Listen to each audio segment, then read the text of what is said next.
बच्चों नमस्कार, स्वागत है एक बार फिर से मेरे यूट्यूब चैनल में। और आज मैं आपको कराने वाला हूँ केमिस्ट्री का टॉप 10 पीवाईक्यूज। जैसा कि हम लोग डेली देख रहे हैं कि आपको फिजिक्स और केमिस्ट्री और इवन बायो का भी टॉप 10 या टॉप 15 जो होता है पीवाईक्यूज देखने को मिल रहा है। तो लास्ट वक्त में आपको क्वेश्चन इफेक्टिव क्वेश्चन जो है यहीं करके जाना होता है। तो अच्छे से क्वेश्चन देखिए और उसको समझने की कोशिश कीजिए।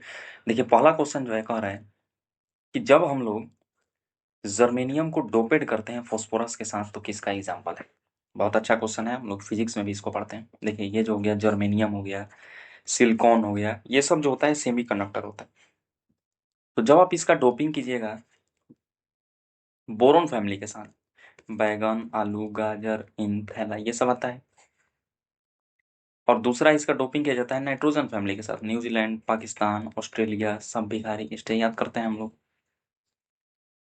तो दो कंडीशन होता है इसमें। जब आप डोपिंग कीजिएगा बोरोन फैमिली के साथ तो आपको पी टाइप सेमीकंडक्टर देखने को मिलेगा। और जब आप इस सेमीकंडक्टर का जर्मेनियम सिलिकॉन का डोपिंग जो है नाइट्रोजन फैमिली वाले के साथ कीजिएगा तो आपको मिलेगा एन टाइप का सेमीकंडक्टर। N type semiconductor. तो हमसे क्वेश्चन में बोल रहे हैं कि हम जर्मेनियम का डोपिंग किसके साथ करा रहे हैं, फोस्फोरस के साथ। तो फोस्फोरस जो है किसका मेंबर है जी, नाइट्रोजन फैमिली, 15th ग्रुप का। तो किस प्रकार का सेमीकंडक्टर मिलेगा, एन टाइप का आपको सेमीकंडक्टर मिलेगा। तो करेक्ट ऑप्शन हो जाएगा ए वाला।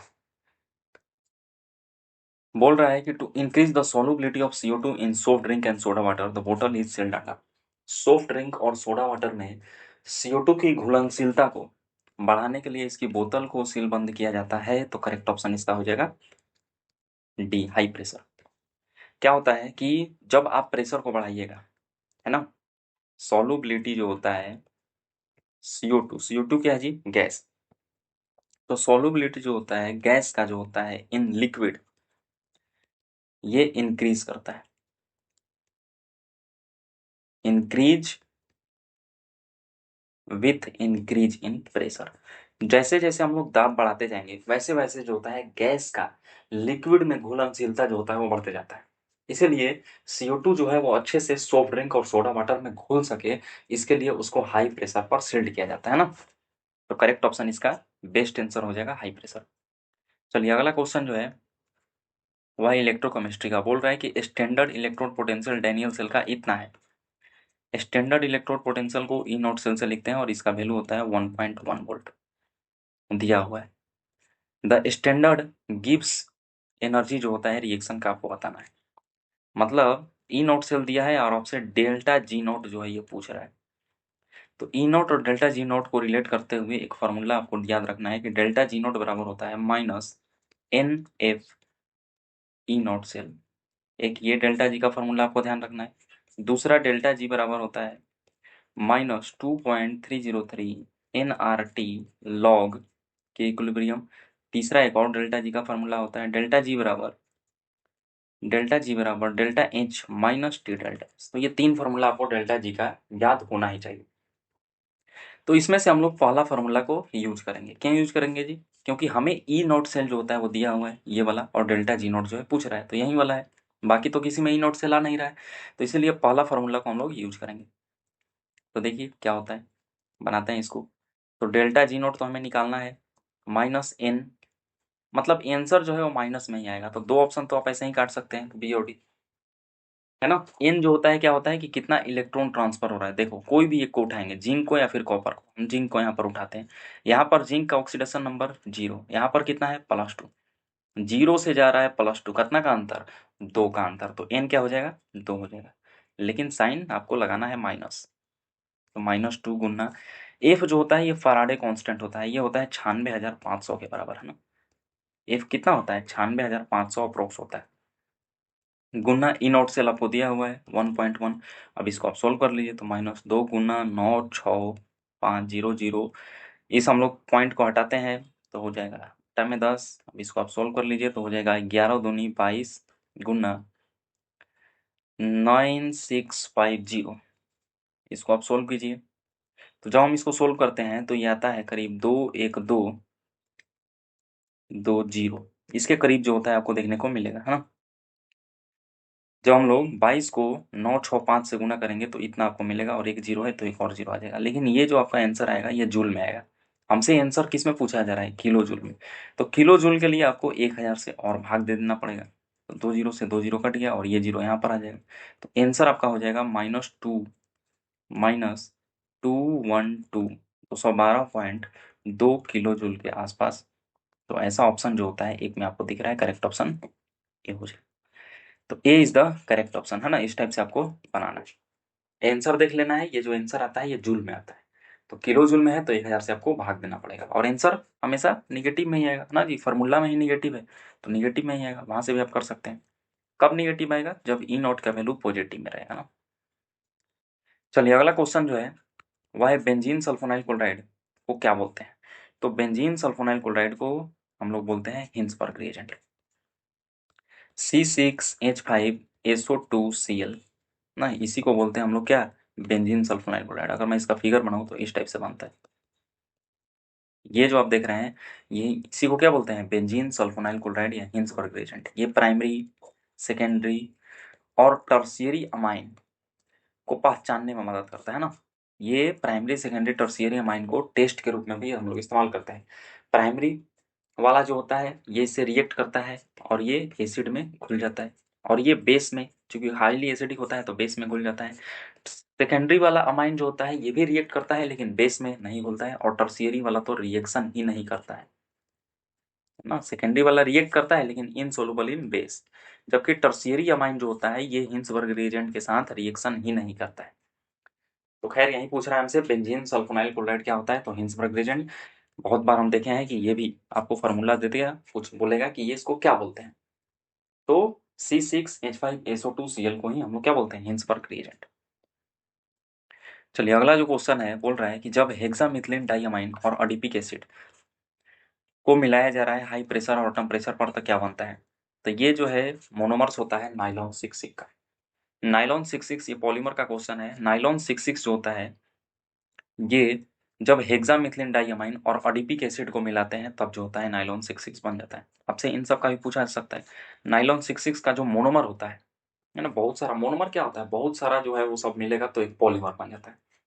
जैसे नाइलॉन 6 का जो मोनोमर होता है ये कोप्रोलैक्टम होता है। कोप्रोलैक्टम होता है, बहुत सारा कोप्रोलैक्टम मिलेगा तो नाइलॉन 6 बन जाएगा। टेरिलीन का वैसे ही पूछा जा सकता है। तो टेरिलीन का जो होता है 1,3 ब्यूटाडाइन और एस्टाइरिन होता है। बेकेलाइट का वैसे ही आपसे पूछेगा तो बेकेलाइट का हो जाता है यूरिया और फॉर्मल्डेहाइड। यूरिया और फॉर्मल्डेहाइड जब मिलाएंगे बहुत सारा तो बन जाएगा आपका बेकेलाइट। हमसे पूछ रहा है हेक्सामिथिलीन डाइअमाइन और एडिपिक एसिड, तो उससे नाइलॉन 66 को बनाया जाता है ना, जिससे आप कंघी वंगी देखते हैं वो नाइलॉन 6 का ही रहता है। नाइलॉन 66 का ही। अगला क्वेश्चन है कि वांट ऑफ फैक्टर आपको बताना है जिसको आई से सूचित किया जाता है इथेनोइक एसिड को जब बेंजीन में डाला जा रहा है। CH3COOH, जब इसको आप बेंजीन में डालिएगा तो ये हो जाता है डाइमेराइज। ये एनसीईआरटी का बहुत ही इंपॉर्टेंट सॉल्यूशन का क्वेश्चन है। दो मॉलिक्यूल जो है इसका आपस में मिल जाएगा ना, इसका दो मॉलिक्यूल हम लोग लेते हैं जब बेंजीन में डालते हैं तो दोनों डाइमेराइज हो जाएगा, मतलब दोनों जो है आपस में मिल जाता है। तो यहाँ से पूछ रहा है आई क्या होगा, तो देखिए 3 केस होता है आई का। आई जो होता है या तो 1 हो सकता है, be i van't Hoff factor या तो ग्रेटर देन 1 हो सकता है, और तीसरा आई जो है लेस देन 1। 1 होता है जब नाइदर, ना ही टूटे, नाइदर डिसोसिएशन नॉर एसोसिएशन, ना ही अगर कोई हम लोग ले रहे हैं कंपाउंड वो ना ही टूट रहा है और ना ही जुड़ रहा है, तो अब आई जो होता है 1 हो जाता है। ग्रेटर देन 1 जो होता है जब टूटता है। डिसोसिएशन के केस में आई जो होता है ये हम लोग 1 से ज़्यादा लेते हैं, और एसोसिएशन के केस में जो होता है आई 1 से कम लिया जाता है। तो यहाँ पर आप देख रहे हैं कि एसोसिएशन हो रहा है ना जी, जुड़ रहा है। ये दो पहले लिए थे अलग अलग, अब दोनों आपस में जुड़ गया। एसोसिएशन के केस में आई जो है हमेशा क्या होगा? 1 से कम ही होगा। तो 1 से कम इसमें नहीं दिख रहा है, इसमें नहीं दिख रहा है, इसमें नहीं ये वाला दिख रहा है, इसमें नहीं, 1 के बराबर तो नहीं हो सकता है। Correct option C. आप ऐसे ही बना सकते हैं। अगर आपको सिर्फ पता है कि एसोसिएशन में आई जो है वो 1 से कम होता है तो वहां से ही बना सकते हैं। वैसे एसोसिएशन के केस में आई निकालने का जो फॉर्मूला होता है वो होता है I is equal to 1+1/n-1 into alpha. Alpha जो यहाँ पर देख रहे हैं डीओडी, कुछ नहीं दिया है तो अल्फा को मान लेते हैं 100% और 100% अल्फा 1 के बराबर हो गया। और ये जो n है, यहाँ पर जो आप n देख रहे हैं, ये वाला n, ये यहाँ से पता चलता है कितना जो है मॉलिक्यूल डाइमेराइज होगा। तो यहाँ पर n जो होता है कितना हो जाएगा, 2 हो जाएगा। अब इसको पुट कर दीजिए, वहाँ से भी आपको मिल जाएगा। तो 1 + 1/2, n कितना हो गया, 2 ना, तो इस 2 को लिखा -1 और अल्फा जो होता है 1 हो गया। तो 1 माइनस इसको करोगे तो 1/2 हो जाएगा। तो 1/2 को सोल्व करोगे तो हो जाएगा 0.5। तो करेक्ट ऑप्शन 0.5। आप सोल्व भी करके बना सकते हैं, या फिर अगर आपको पता है कि एसोसिएशन में 1 से कम होता है, और डिसोसिएशन, डिसोसिएशन करने का मतलब जैसे मान लो NaCl है, तो ये क्या होगा, टूटता है Na+ और Cl-। तो यहाँ पर I जो होता है ये 2 के बराबर हो जाता है जब अल्फा 100% होता है ना। तो जब डिसोसिएशन होता है तो I 1 से बड़ा, एसोसिएशन में I 1 से कम। यहाँ पर एसोसिएशन हो रहा है तो इसलिए 1 से कम आएगा, 1 से कम 0.5 भी हो सकता है ना। चलिए अगला देखिए, अगला क्वेश्चन जो है, कौन सा जो है आयन एक्वस मीडियम में ऑरेंज कलर का होता है। बहुत ही इंपॉर्टेंट क्वेश्चन, कलर आपसे पूछ रहा है। तो देखिए मैं सारा बता रहा हूँ। Cr2O7 को बोलते हैं डाइक्रोमेट, और ये जो डाइक्रोमेट होता है यहीं आपको ऑरेंज कलर का देखने को मिलेगा। करेक्ट ऑप्शन ए हो जाएगा। Cr+3 इसका कलर आपको ध्यान नहीं रखना है, लेकिन इन दोनों का कलर आपको ध्यान रखना है। इसको बोलते हैं परमैग्नेट, MnO4- को परमैग्नेट। ये डी ब्लॉक का बहुत ही अच्छा क्वेश्चन है। तो परमैग्नेट जो होता है ये डीप पर्पल कलर का होता है, डीप पर्पल। और ये जो आप देख रहे हैं ये इसको बोलते हैं मैग्नेट आयन। मैग्नेट आयन जो होता है ये ग्रीन कलर का होता है। तीनों कलर आपको ध्यान रखना है। एक होता है और आप ध्यान रख सकते हैं, इसको बोलते हैं क्रोमेट। ये तो है डाइक्रोमेट Cr2O7 2-। ये जो आप देख रहे हैं इसको बोलते हैं क्रोमेट। तो क्रोमेट का जो कलर होता है ये आपका येलो कलर का होता है। तो ये 4 कलर आपको बहुत ही इंपॉर्टेंट से ध्यान रखना है ना। डी ब्लॉक में यही 4 कलर आपको ध्यान रखना है। हमसे पूछ रहा है ऑरेंज कलर का कौन होगा, तो हो जाएगा डाइक्रोमेट। चलिए आगे बढ़ते हैं। अगला क्वेश्चन है कि पिक्रिक एसिड को कैसे बनाते हैं कॉन्सनट्रेटेड HNO3 के साथ। मतलब पिक्रिक एसिड जो है वो कैसे बनेगा, किसको कॉन्सनट्रेटेड HNO3 के साथ जो होता है मिलाएंगे तो पिक्रिक एसिड बन जाएगा। तो ये भी अच्छा क्वेश्चन है ना, डायरेक्ट आपको ध्यान रखना रहता है कि जब हम लोग फिनॉल का रिएक्शन जो होता है कॉन्सनट्रेटेड HNO3 के साथ कराइएगा, तो फिनॉल में जितने भी ऑर्थो और पैरा है सब पे जो होता है NO2 ग्रुप आ जाएगा। NO2, यहाँ पर भी NO2, पैरा पर भी NO2, है ना। ऑर्थो पैरा आपको पहचानने आना चाहिए। ये जो ग्रुप है इसके रिस्पेक्ट में, है ना, यहाँ पर जो ग्रुप लगा है इसके रिस्पेक्ट में ये जो दोनों पोजीशन होता है, ये वाला और ये वाला, ये दोनों क्या होता है, ऑर्थो। नीचे आप देखिए ये दोनों जो होता है ये मेटा होता है, ये भी मेटा, ये भी मेटा। ऊपर वाला ऑर्थो, ऑर्थो, और एक जो होता है नीचे में आपको पैरा मिलता है। तो देखिए ये ऑर्थो, ये ऑर्थो, दोनों ऑर्थो और पैरा पर जो होता है ये NO2 ग्रुप आके जुड़ जाता है। इसी को हम लोग बोलते हैं पिक्रिक एसिड। इसको क्या बोला जाता है, पिक्रिक एसिड। इसका आप यूपिक नेम लिखिए जगह, तो हो जाएगा। नंबरिंग हम लोग यहाँ से करेंगे ना, 1 2 3 4। तो 2 पे, 4 पे और 6 पे जो है आपको मिल रहा है NO2, तो नाम हो जाएगा 2,4,6 ट्राई नाइट्रो। और पूरा को क्या लिखेंगे, फिनॉल। तो 2,4,6 ट्राई नाइट्रोफिनॉल को ही हम लोग बोलते हैं पिक्रिक एसिड। और ये पिक्रिक एसिड कैसे बनता है, जब हम लोग फिनॉल का रिएक्शन कॉन्सनट्रेटेड, ध्यान रखना है बहुत इंपॉर्टेंट है, कॉन्सनट्रेटेड HNO3 लेंगे तभी बनेगा। अगर आप डाइल्यूट ले लीजिएगा तो कोई आपको पिक्रिक एसिड नहीं मिलेगा, वहां पर ऑर्थो और पैरा वाला जो होता है मिलेगा। चलिए आगे बढ़ते हैं। अगला जो है बोल रहा है कि ये एक रिएक्शन दिया हुआ है और इसका नाम क्या है। तो इस रिएक्शन में आप देखिए, ये जो आप देख रहे हैं ये है अराइल। इसको क्या बोलते हैं, अगर बेंजीन के ऊपर जो होता है कोई ग्रुप लगा रहता है तो इसको बोलते हैं हम लोग अराइल, और हेलाइड ग्रुप लगा है तो इसको बोलेंगे हेलाइड। अराइल आपको पहचानने आना चाहिए और अल्काइल पहचानने वाला आना चाहिए। तो अराइल कब यूज करते हैं, जब बेंजीन के ऊपर कुछ लगा रहता है, और जब इस टाइप से CH3 के साथ कुछ लगा है, या फिर CH3 CH2 के साथ कुछ लगा है, तो ऐसे ग्रुप को हम लोग बोलते हैं अल्काइल, अल्काइल हेलाइड। समझ गए। तो देखिए क्वेश्चन में हो क्या रहा है, ये है आपका अराइल हेलाइड, और ये जो RX आप देख रहे हैं ना, इन सारे ग्रुप को हम लोग R से सिंपल डोनेट कर सकते हैं इस टाइप से। तो ये जो है अल्काइल हेलाइड, और ये वाला जो आप देख रहे हैं अराइल हेलाइड। तो अल्काइल हेलाइड और अराइल हेलाइड का रिएक्शन किसके साथ कराया जा रहा है, सोडियम और ड्राई ईथर के साथ। तो यहाँ पर आप जो देख रहे हैं ये है अल्काइल अराइल। क्या बन जा रहा है, अल्काइल अराइल, अल्काइल। थोड़ा सा कलर चेंज करूँ तो बन जा रहा है अल्काइल एरीन, आप इसको बोल सकते हैं ना, अल्काइल एरीन। तो यहाँ पर हुआ क्या, ये वाला जो है आर इस एक्स को हटाकर जो है यहाँ पर जाके जुड़ गया, तो इसको हम लोग बोलते हैं वर्ड्स फिटिंग रिएक्शन। क्या हो गया? फिट हो गया वहां पर जाके, इसीलिए इसका नाम हो जाता है वर्ड्स फिटिंग रिएक्शन। वर्ड्स कहाँ से आया? तो वर्ड्स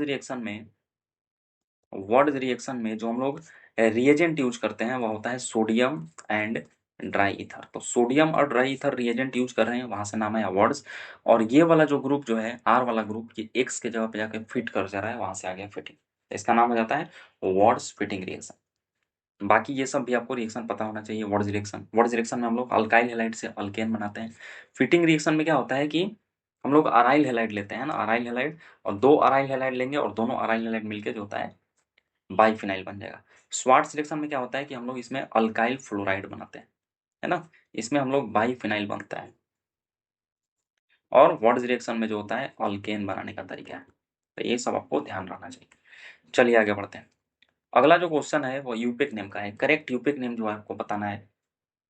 बहुत आसान है जी, है ना। सबसे पहले तो इसमें ग्रुप पहचानेंगे कि कौन सा जो होता है ग्रुप है इसमें। तो आप देखिए, ये जो आप ग्रुप देखते हैं सी डबल बॉन्डो, है ना, सी डबल बॉन्डो, इस टाइप के ग्रुप को क्या बोलते हैं? कीटोन बोलते हैं। तो नंबरिंग जो होता है जहां पर functional group, principal functional group लगा रहता है, वहीं से हम लोग नंबरिंग शुरू करते हैं। तो नंबरिंग कहाँ से शुरू होगा? यहीं से शुरू होगा, एक। अब इधर जाएंगे, किधर जाएंगे? तो जिधर जाते हैं तो उस साइड हम लोग चलते हैं जिधर ब्रांचिंग मिलता है। तो इधर चलेंगे, 2 3 4 5 6, 6 कार्बन है और एक साइकिल बन रहा है। और दूसरे कार्बन पे आप देख रहे हैं यहाँ पर एक सब्स्टिट्यूएंट मिल रहा है और इसका नाम है मिथाइल। सब्स्टिट्यूएंट से हम लोग लिखते हैं तो नाम हो जाएगा इसका 2 मिथाइल। 2 मिथाइल देखिए ए और बी में नहीं आ रहा है। तो यूपे का क्वेश्चन बहुत ही आसान होता है। अगर आप नंबरिंग सही से कर लिए तो 2 या 3 ऑप्शन तो ऐसे ही कट जाता है। सिर्फ आपको 1 या 2 ऑप्शन में, मतलब 2 ऑप्शन में आपको चूज करना होता है। 2 ऑप्शन आपको ऐसे ही कट जाएगा। तो यहाँ पर भी देखो 2 ऑप्शन कट गया, 2 मिथाइल। अब देखो यहाँ पर रिंग बन रहा है, यहाँ पर एक साइकिल बन रहा है, तो इसके लिए हम लोग यूज करते हैं अब साइक्लो। तो 2 मिथाइल साइक्लो, 6 कार्बन है तो हो जाएगा हेक्स, और सारा सिंगल बॉन्ड है तो हो जाएगा एन। और पहले पोजीशन पर क्या है जी? कीटोन है तो हो जाएगा 1 ओन। और बताए थे कि अगर ई के बाद जो होता है यहाँ पर कोई वॉवेल आ जाए, देखो ई के बाद क्या आ रहा है? ओ आ रहा है, तो इस ई को हम लोग काट देते हैं। तो इसका पूरा नाम हो जाएगा 2 मिथाइल साइक्लोहेक्सेनॉन। तो करेक्ट ऑप्शन हो जाएगा सी वाला। सी इज द करेक्ट ऑप्शन। तो ये रहा आपका 10 पावरफुल जो है इफेक्टिव क्वेश्चन। और ऐसे ही शानदार जो है क्वेश्चंस के लिए आप हमारे साथ बड़े रहिए। वीडियो अच्छा लगा हो तो लाइक, सब्सक्राइब, शेयर कीजिए। तो मिलते हैं ऐसे ही धमाकेदार वीडियो में। That's all, thank you so much.